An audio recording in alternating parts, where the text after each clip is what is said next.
Hello everybody and welcome back to another video. Today we are doing yet another weather briefing due to the expectation for a significant severe weather episode going into Monday, but with a few severe weather events leading up to it and a few after. And the first one is today, April 26th, 2025. We have two bimodal slight risks here, and the main hazards are going to be hail and possibly a few tornadoes, particularly across eastern New Mexico later this evening. We have also a slight risk for damaging winds in both of those slight risk regions, and particularly the slight risk off to the west will have a significant threat for large to very large hail. And that's going to be across portions of southeastern New Mexico into western and southwestern Texas. And so keep an eye out. We're going to go over some of those details real quickly.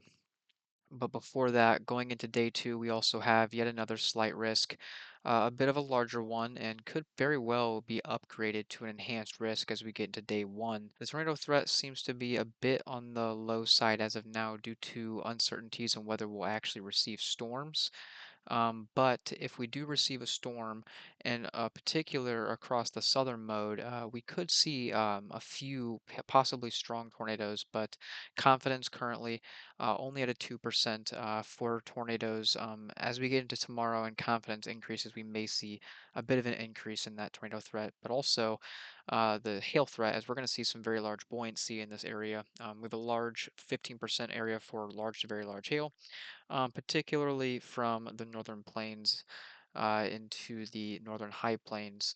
But they don't currently have a significant hail threat outlined.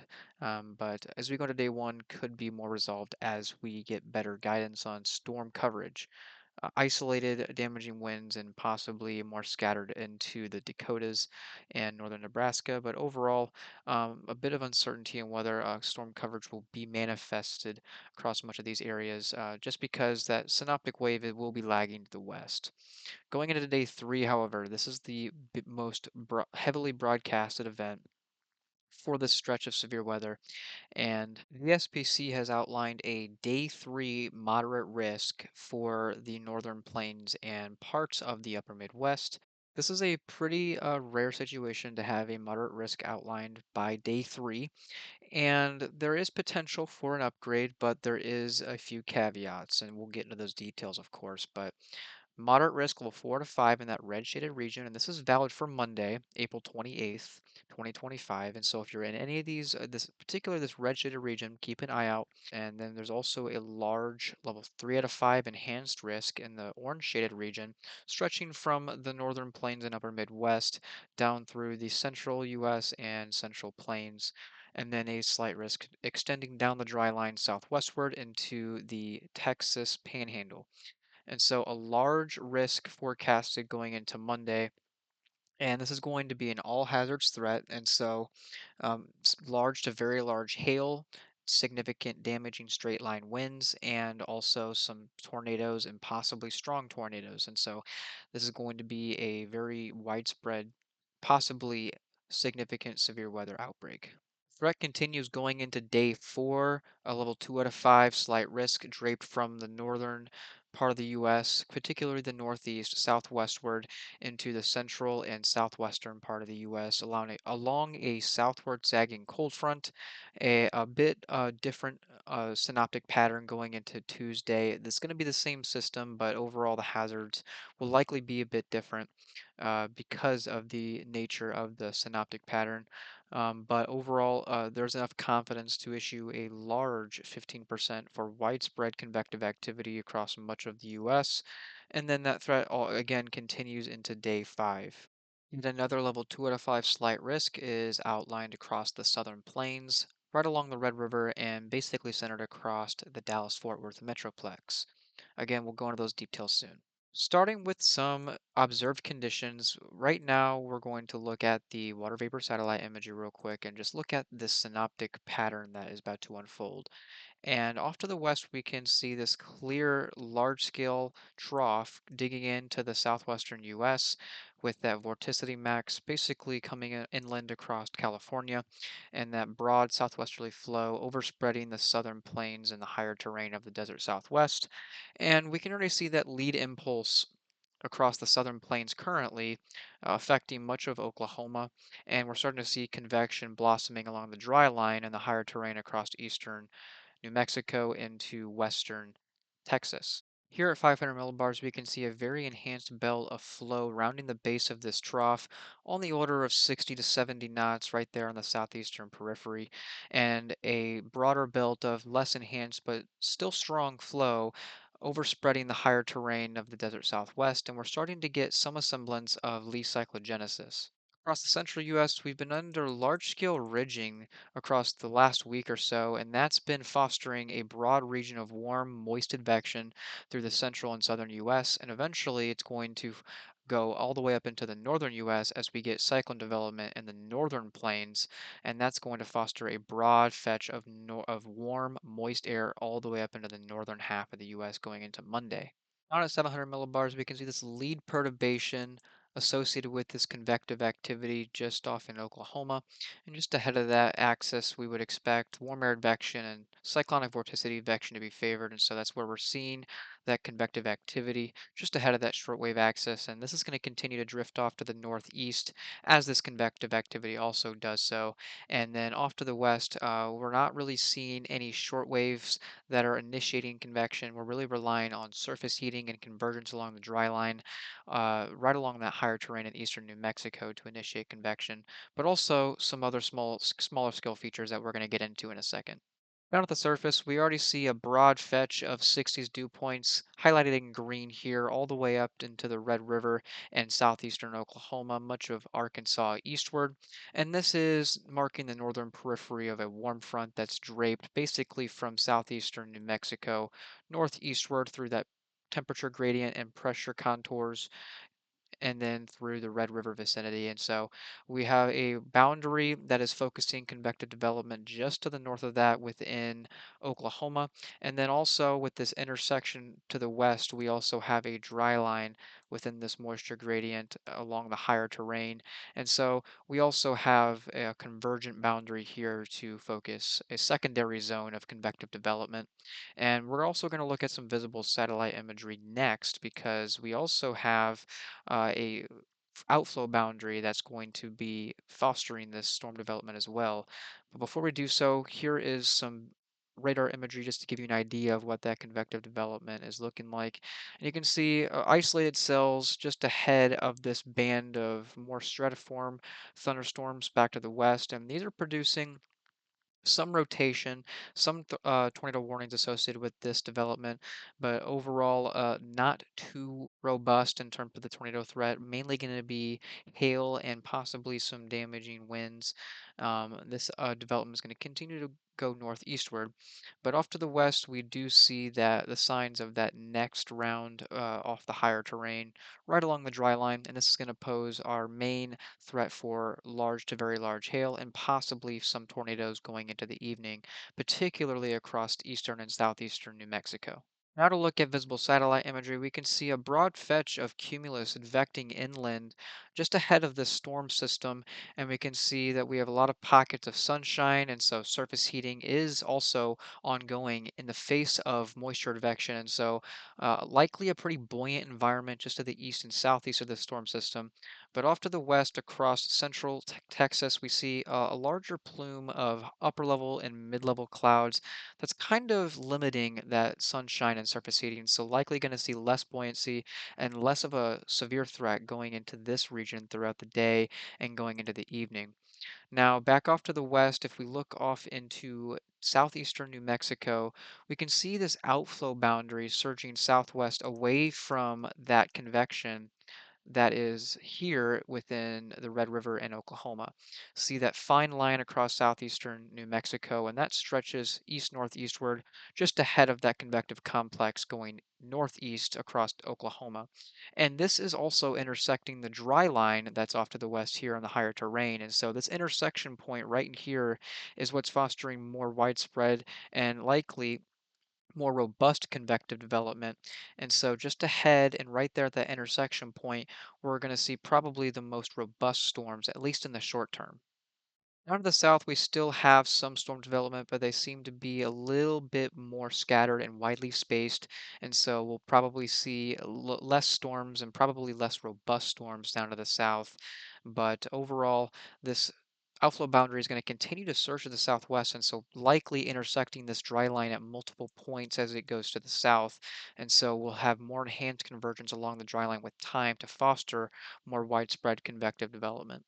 Now we're going to look at some buoyancy and deep layer shear profiles overlapped over each other here. And we can see across eastern New Mexico a very buoyant air mass on the order of 2,000 to even 3,000 joules per kilogram of most unstable Cape. And that's co-located with about 40 to 45 knots, even 50 knots of surface 6 kilometer shear. And so a very favorable environment for supercell development, and we can see again those supercells starting to develop along that dry line. And real quick, we can pull a wrap proximity sounding to get an idea of this thermodynamic profile. Here is that low level boundary layer, very moist and deep, and that is just below a layer of steep lapse rates aloft, and so fostering a very buoyant atmosphere. And then if we look at our low level hodograph, we have some semblance of low level curvature and speed shear in the deep layers, so fostering some semblance of effective storm relative helicity and some tornado threat.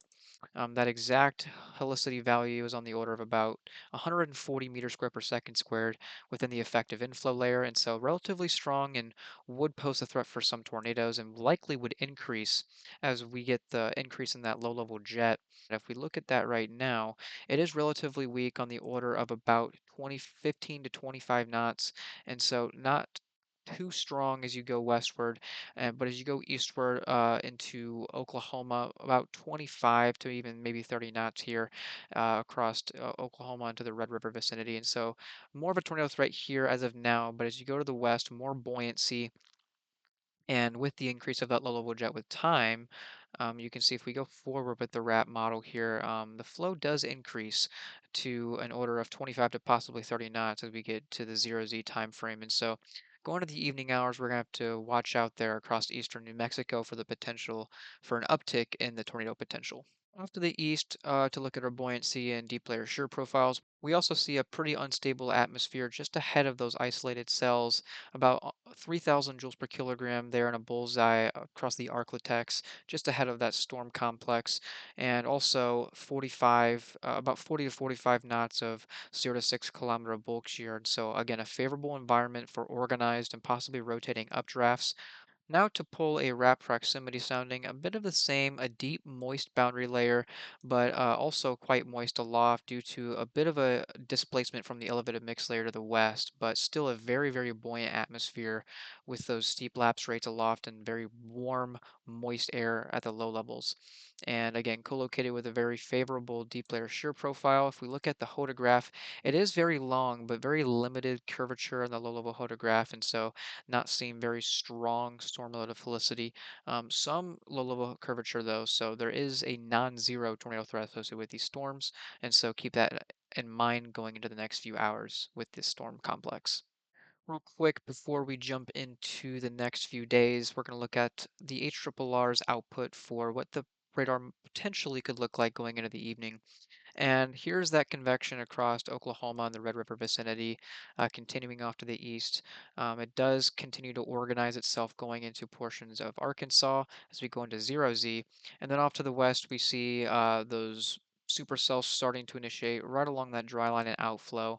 And so also some updraft helicity streaks, likely a sign of rotating updrafts, large hail, and possibly some tornadoes with some of these storms. And so we can pull a sounding just ahead of the storm, particularly across eastern New Mexico, to get an idea of the uh, profile here. And right now, a little bit capped, and also the moisture a bit on the low side.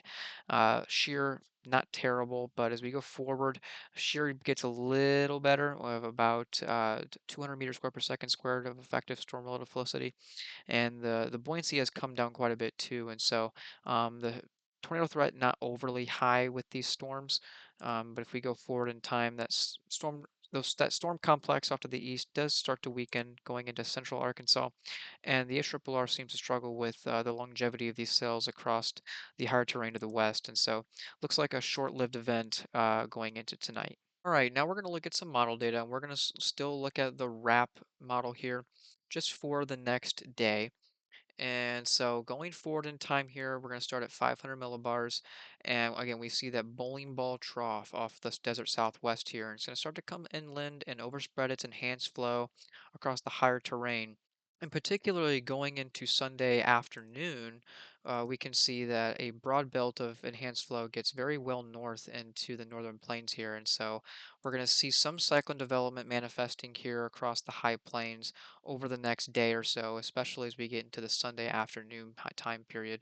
But that trough again continues to pivot off to the east northeast, and that flow continues to strengthen as well. We see a jet streak here rounding the southeastern periphery here across the desert southwest going into Sunday evening, and that's going to continue to eject northeast going into the Monday time period.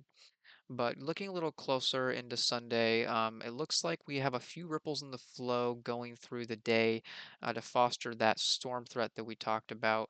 Yet again, we have another slight risk in the northern plains. Remember that. And so let's go forward again. And so going into about the 21Z time period, we do see enhanced flow starting to overspread Kansas and the Oklahoma and Texas panhandles. And so likely going to see storm development earlier on to the south. It looks like the flow up to the north is going to be a bit more delayed. It looks like that later overnight time period, we start to get a more enhanced flow across Nebraska, South Dakota, and possibly into the North Dakota vicinity. And that again continues off to the east and strengthens, particularly across Kansas and Nebraska going into Monday morning, and then going into Monday afternoon, broadens and strengthens once again going into the upper Midwest. Down to 700 millibars going into the morning of Sunday. We just do start to see again a enhanced flow starting to overspread the higher terrain. And then going into the afternoon, we do see some semblance of a shortwave trough ejecting over Colorado and the Texas and Oklahoma panhandles. And just ahead of that shortwave is where we would favor convective development here. So around that 21 to 22Z time period, it looks like we might have a synoptic forcing mechanism to get storms going along the dry line here. And so this might be a focus initially for storm development, but also to the north, we also might have enough forcing across Nebraska and Colorado and into the Dakotas to start getting storm development later on as this shortwave ejects and pivots to the northeast. And so going forward, we can see that that flow does strengthen and broaden and does expand northward into the northern plains. And so likely going to see storm development later on as that shortwave ejects. Down at 850 millibars now, to just get an idea of how strong our low-level jet's going to be.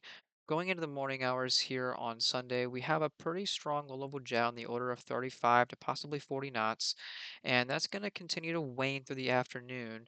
But as we get into the late afternoon and evening, we'll see a strengthening, so the classic nocturnal strengthening, and also the response to cyclogenesis. We have the deepening of that cyclone across the central and northern high plains here, and that's effectively strengthening the low level jet at the same time. And so 45 to 50 knots here across Kansas, Nebraska, and all the way up into the Dakotas, Wisconsin, and excuse me, Minnesota and Iowa. And so a broad fetch of enhanced flow, strengthening that low level shear and also enhancing that moisture advection all the way up into the northern plains going into Monday. And so this enhanced flow preceding the Monday event is going to be very favorable to get that moisture far into the northern plains and upper Midwest as we have the approach of that large synoptic wave for Monday. Out at the surface, again, we are expecting cyclogenesis with the approach of that wave, and so we would expect the strengthening of that southerly wind field across the open warm sector and also the northward transport of that higher quality moisture into the upper Midwest and the northern plains. And going into Sunday afternoon here, this is 18Z, and we already have a plume of 60s dew points all the way up into southern Nebraska. And so a broad warm sector already with west and east extent going into the afternoon. This is 18Z on Sunday, and so a pretty favorable look here, synoptically speaking. And then off to the west, we can see a very strong cyclone starting to develop here across the central and northern plains, and that's also draping a dry line to the south across the higher terrain here. And so likely going to be the initiating mechanism for storm initiation here to the south.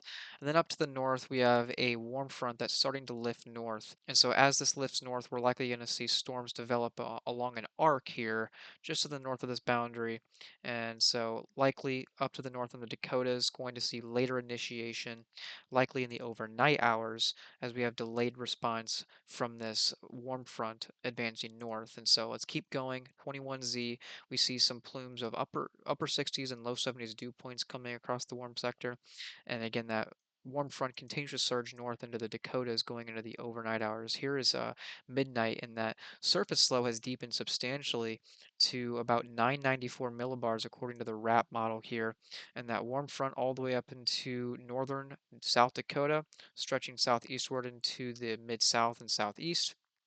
And then that dry line is very slowly mixing eastward here. So still sitting to the west across the higher terrain. And this is going into Monday morning, a broad warm sector from north to south and east and west extent, very strong southerly winds. And so synoptically speaking, we have a very favorable environment to favor severe storms. Let's zoom into our central and southern plains sector here and look at the surface once again. Going forward in time, again, we see that high quality moisture surged northward amidst that strengthening southerly surface winds due to that cyclogenesis response.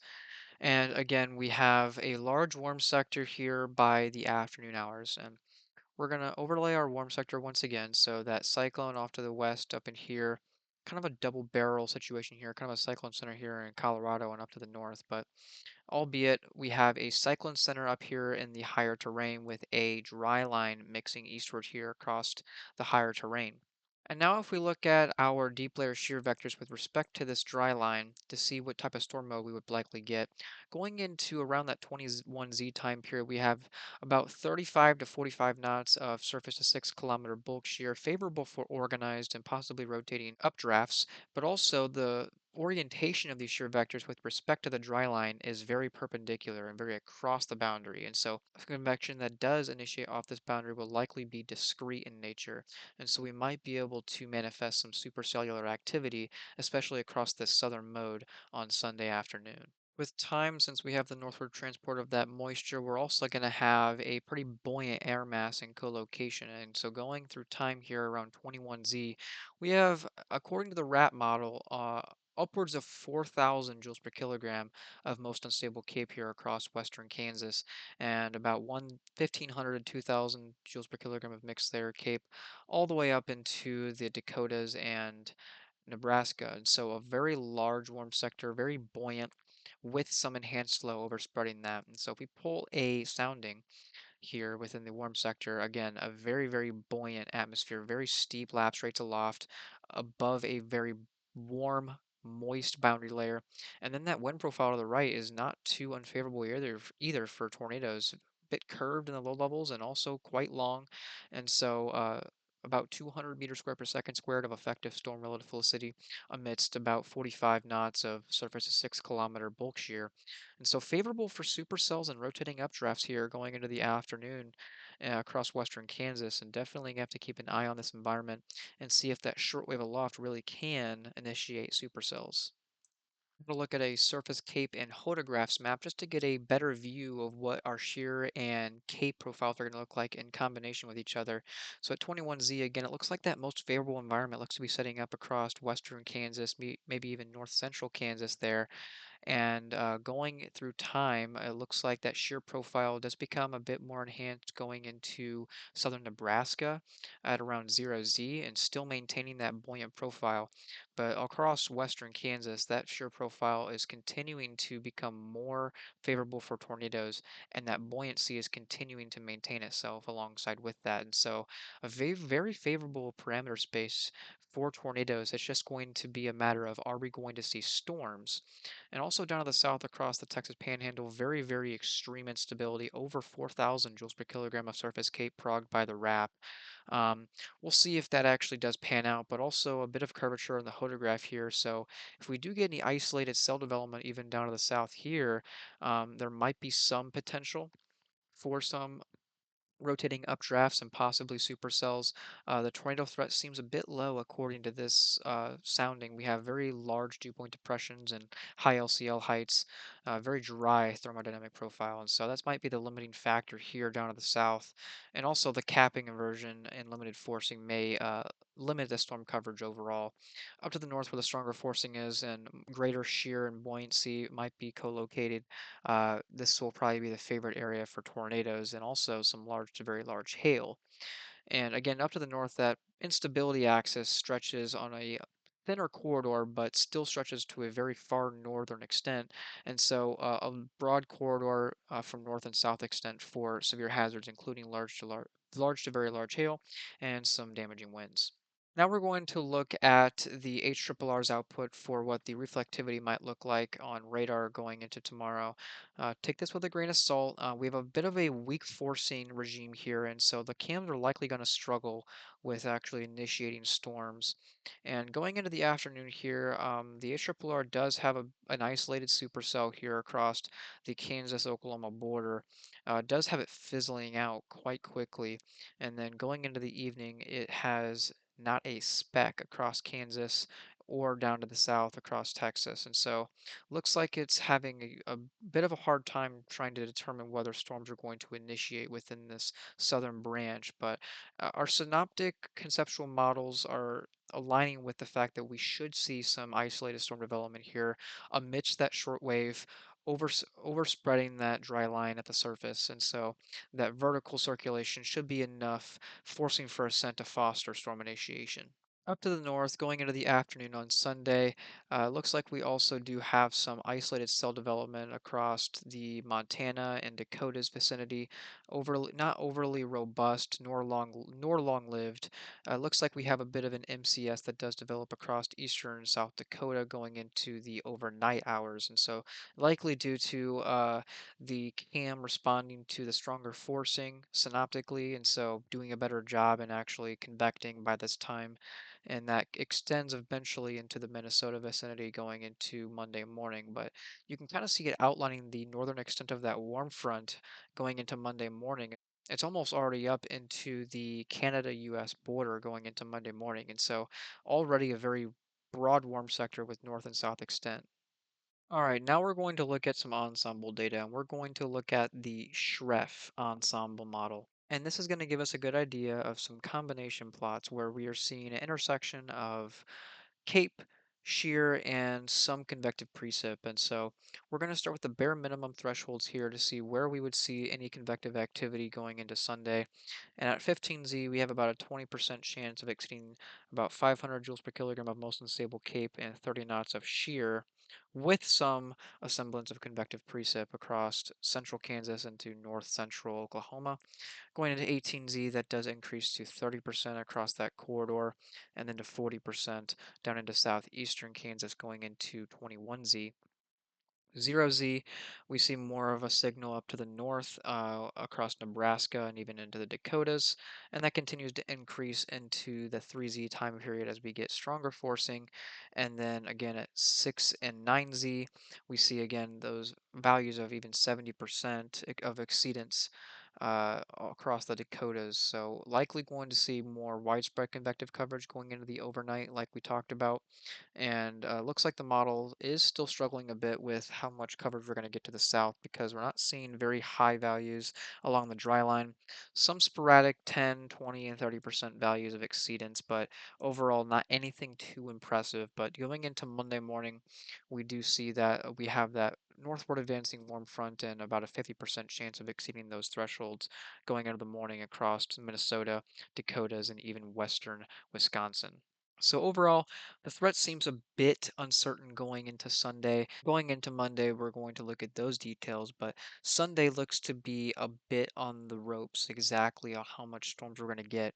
But the overall parameter space is very favorable, and so if we do get any storms, they will pose likely an all hazards threat, particularly across the Kansas and Nebraska area. To the north across the Dakotas and into Minnesota, we'll likely see mainly that large hail threat manifest, maybe an isolated tornado, but mainly that scattered hail threat manifesting and also some isolated damaging winds.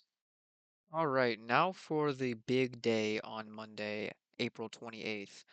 We're going to start again at 500 millibars and we're going to transition to the North American model here just because it gives us a longer range to go out to. And we're going to look at a few other models just to get a better idea of the uncertainty and the certainty of our forecast.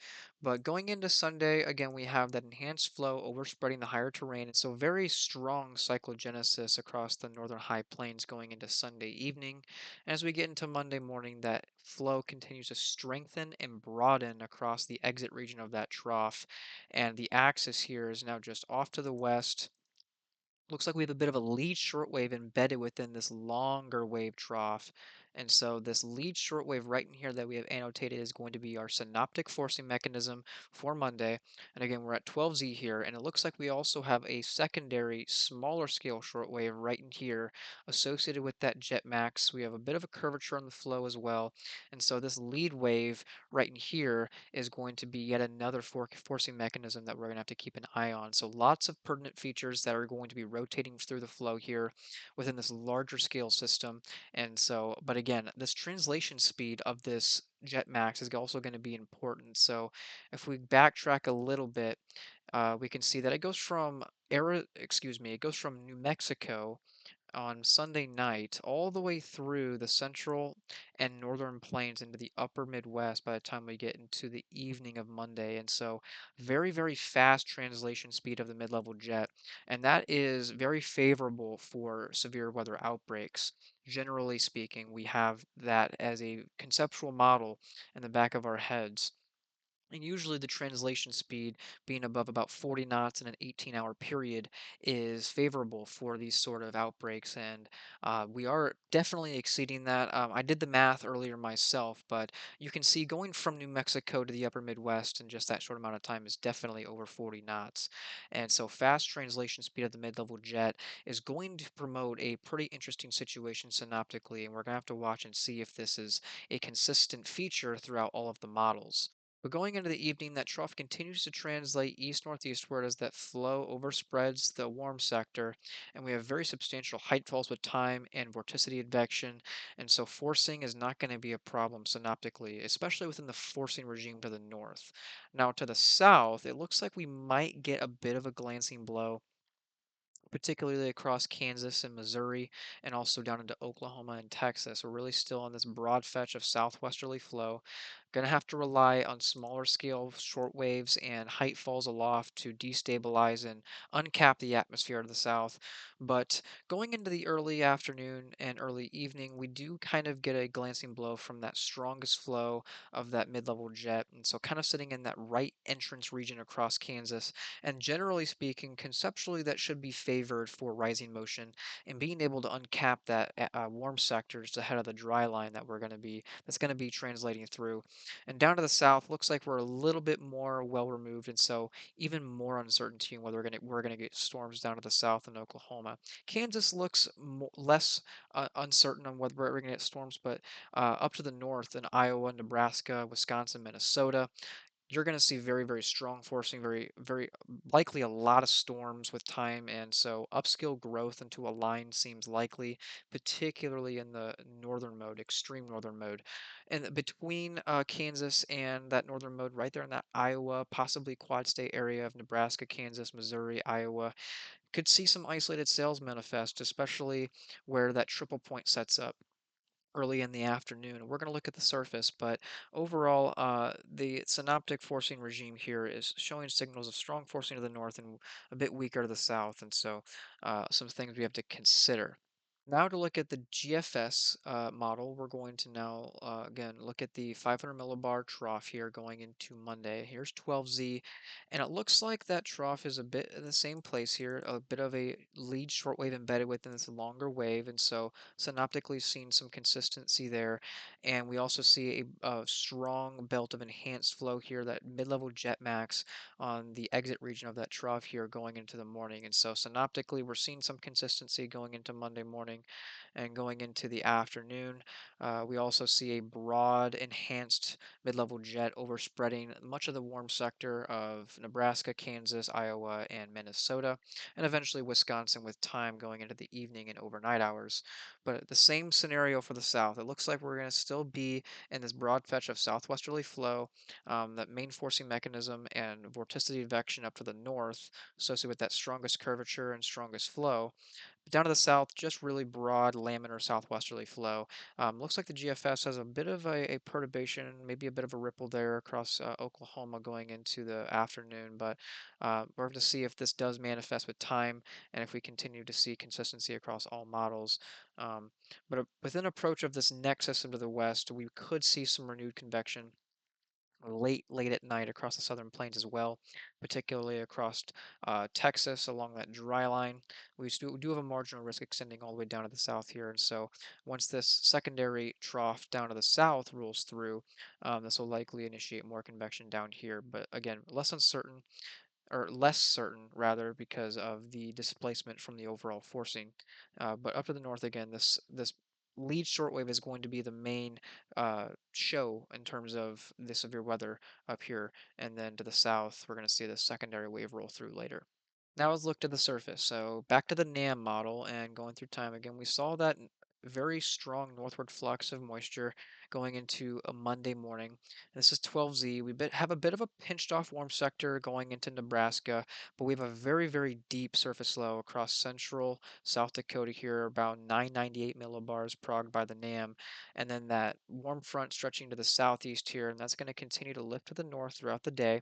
And so likely going to see possibly some convective activity to the north of this warm front throughout the morning. But as this warm front lifts north, we'll be able to clear out the air mass and destabilize going into the afternoon.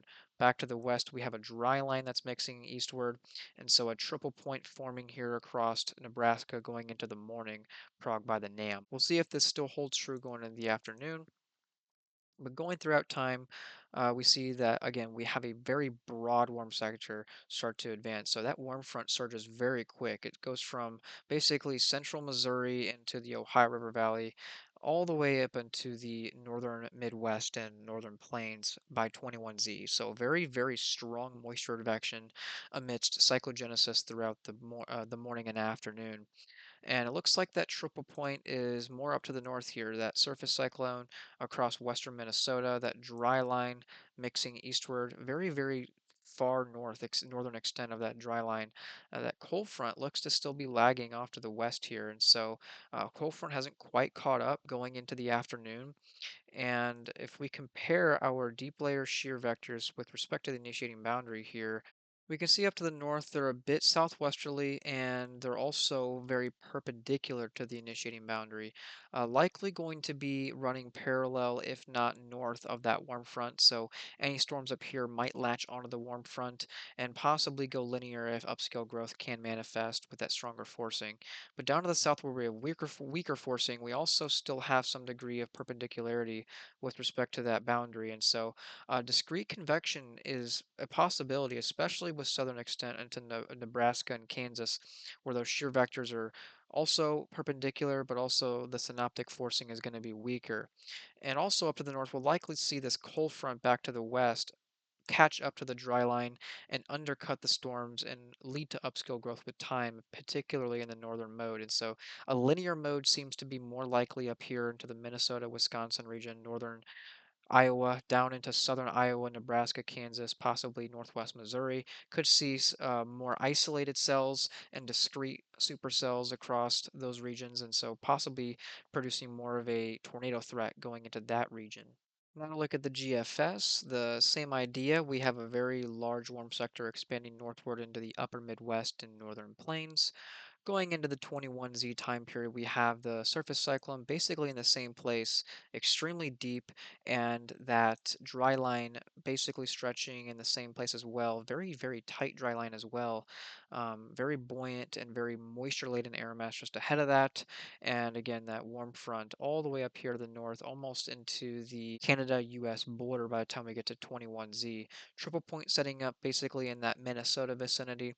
And again, that north to north-south oriented dry line is going to favor a perpendicular orientation with those shear vectors, especially with southern extent where we have the weaker forcing. This will foster a discrete storm mode and definitely supercells considering the strong deep layer flow.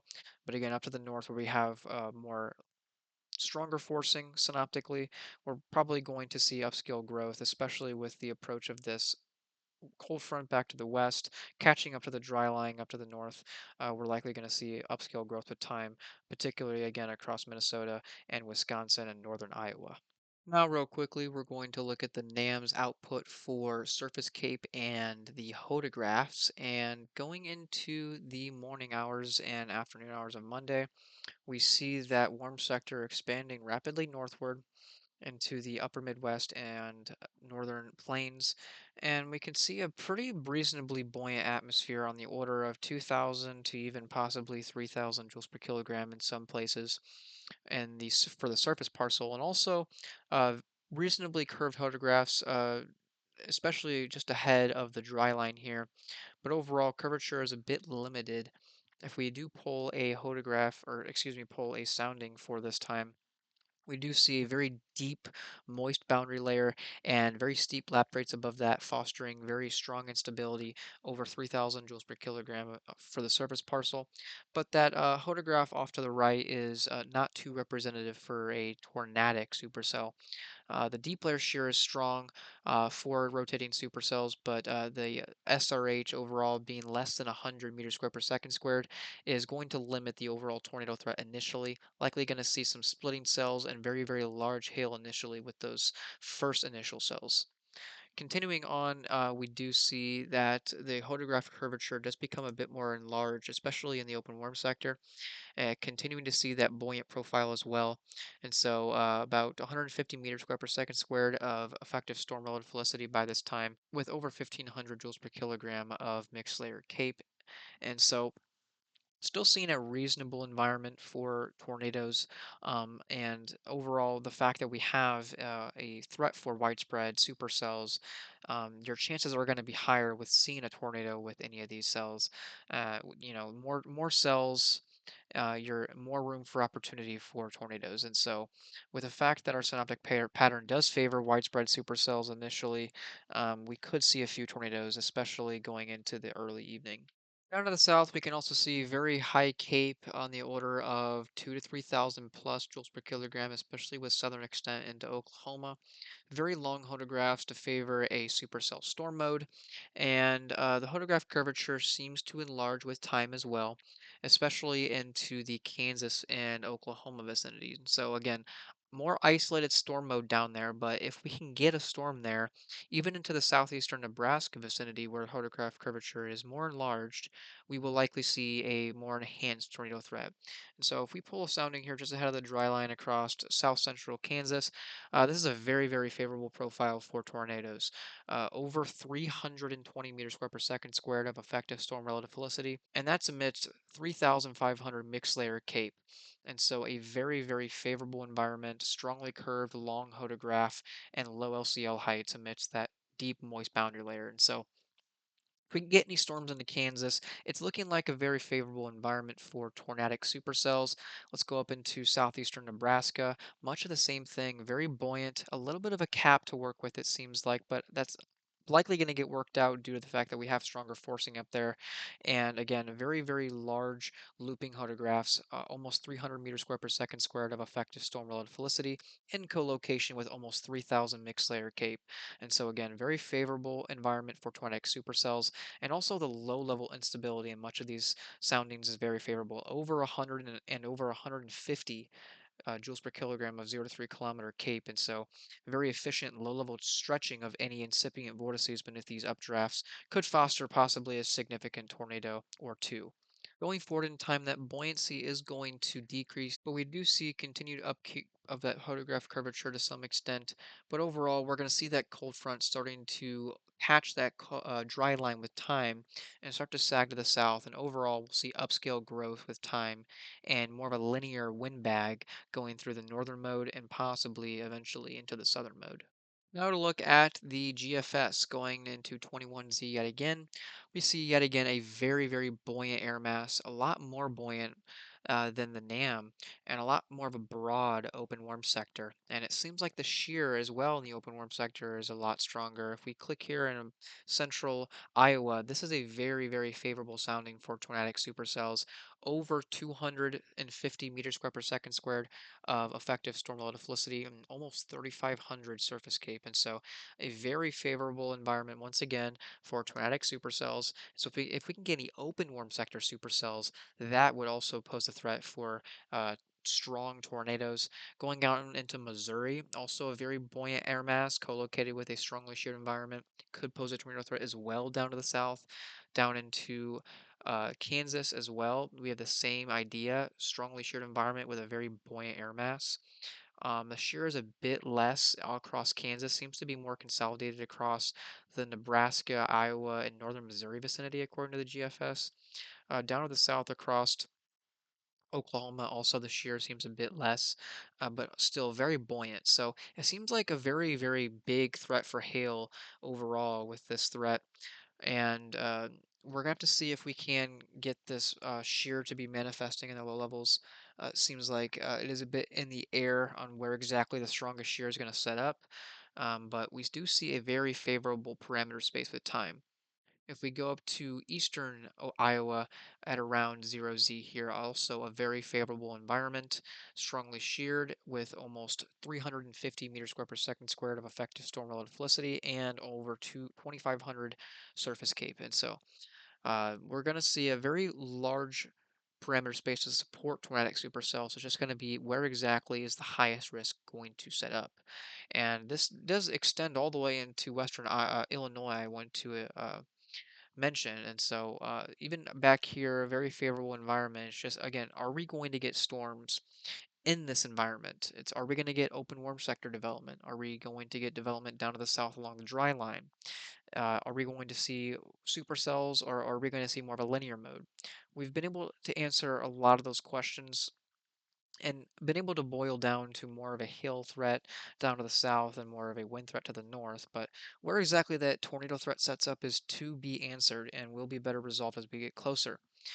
But to better illustrate the potential, let's look at some more ensembles.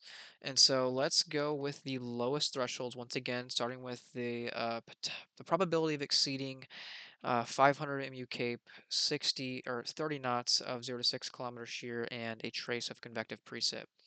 So going into the afternoon, or sorry, the late morning of Monday, we have a 50% contour of exceeding that threshold up in the northern Midwest, and that's likely due to the weakening convection from the previous event. But going into the afternoon, 21Z, we see a very high value of 70% there, right there across Minnesota, western Minnesota to be specific, with also quite a bit of higher percentages down into northern Iowa. Into 0Z that expands across Iowa and also the upper Midwest across Wisconsin and Minnesota. And we also see some signals along the dry line across Kansas and into Oklahoma. And so it is a non-zero chance that we see convection along the dry line, and especially across that state region, that could be a focus for more discrete cells and possibly more significant tornadoes. And we see a good signal here right in that four state region, about a 50% chance of exceeding these thresholds. And so it looks like it is picking up on some convection rolling through with some shear and cape. And so, with our other models agreeing with a pretty potent environment co-locating that region, it would not be crazy to suggest that we could see a pretty significant tornado environment setting up, particularly across this Four Corners region here into Iowa and possibly up into Minnesota and Wisconsin. But looks like the storm mode will be more linear up there, and so it's got a bit of a question whether we'll see a significant tornado threat up to the north, likely more of that significant wind threat. But still, if we can get any isolated cells up there, it still will pose a threat for a strong tornado. Now let's look at one more parameter here, and we're going to look at the significant tornado ingredients. So that's just taking the significant tornado parameter, and adding convective precip to it. And so if we take into account the threshold of exceeding 500 mixed layer cape, having an LCL height of less than a kilometer and a half, over 100 0 to 1 kilometer helicity, and over 40 knots of 0 to 6 kilometers shear. This is what the Shref is progging going into Monday. Going into Monday morning around 12Z, it has a bit of a 15% contour there across the Dakotas into western Minnesota, expanding into northern Iowa about 15Z, and then into the Wisconsin and Minnesota region by 18Z. 21Z, it expands to a 30% across that northern mode particularly, and then down along the dry line around 0Z and 3Z eventually across that four-state region that we've been pinpointing. And so it looks like it's highlighting most of those ingredients setting up in the northern mode. It's more likely that all those set up there, likely because of all the guidance suggesting that Cape and Shear will be more consistent up there overall. And so likely this is just showing the consistency of our models. And so it's most consistent up to the north, less consistent down to the southwest, but we're still seeing signals along the dry line. So that doesn't mean that we're seeing a more significant environment up to the north where that 45% contour is. That's only telling us that it's the most consistent. And so that's where we would be most confident in seeing potentially tornadic supercells. But overall, the potential for supercells seems to be higher down across that Missouri, Iowa, Nebraska, Kansas region synoptically, and still now we're seeing signals for tornadic ingredient setting up there. And so conceptually, I would favor this region into possibly central Iowa for the strongest threat for tornadoes. So that's going to do it for this video. We also have another risk going into Tuesday and also Wednesday, but Monday event is going to modulate these events very heavily, and so we're going to have to focus on this one for now. But again, a southward sagging cold front across much of the central U.S. is going to foster widespread convection and likely damaging winds and some hail across a large part of the region. The tornado threat seems a bit on the uncertain side currently, just due to the fact that we're going to have a cold front and the synoptic regime is going to favor more of a linear mode. Going into day 5, a lot of uncertainty still, but a small region of higher certainty is outlined for potential significant severe weather going into the Wednesday time period. Just to recap, though, we do have this moderate risk for the or the day 3 time period, excuse me, for northeastern and central Iowa into southeastern Minnesota and western and southwestern Wisconsin, with a large enhanced risk surrounding that, down southwestward into the dry line vicinity, and a slight risk down into the southwest part of the U.S. as well.